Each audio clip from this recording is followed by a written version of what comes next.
എനിക്ക് അർജന്റീനയിലെ ആധാർ കാർഡിൽ പേരില്ല, എനിക്ക് അവിടുത്തെ വോട്ടേഴ്സ് എൻ്റെ പേരില്ല. I really don't know the name of the president of Argentina. I don't know their political situation. I don't care about their economical or social problems. I don't know anything about Argentina, and I'm least interested to know anything about Argentina other than their football.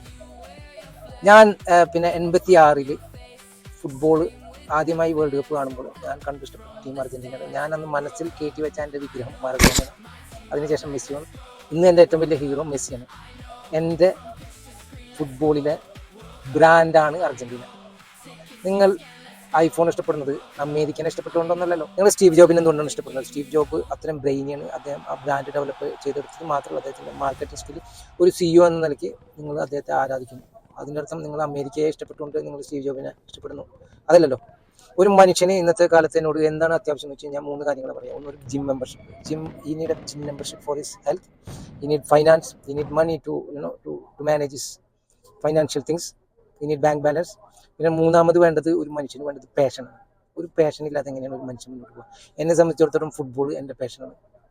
എൻ്റെ ബ്രാൻഡാണ് Argentina. അതുകൊണ്ട് ആ ബ്രാൻഡിൽ തന്നെ ഞാനൊരു brand ലോയൽ ആയതുകൊണ്ട് ആ ബ്രാൻഡിൽ തന്നെ ഞാൻ ഉറച്ചിരിക്കുന്നു.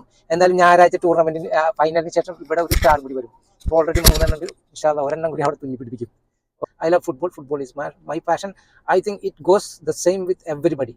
അതിപ്പോൾ ഇത് ബ്രസീൽ ഫാനായാലും ഏതൊരു ഫാനായാലും ഇതൊക്കെ തന്നെയാണ് അതിൻ്റെ പിന്നിലെ സൈക്കോളജി.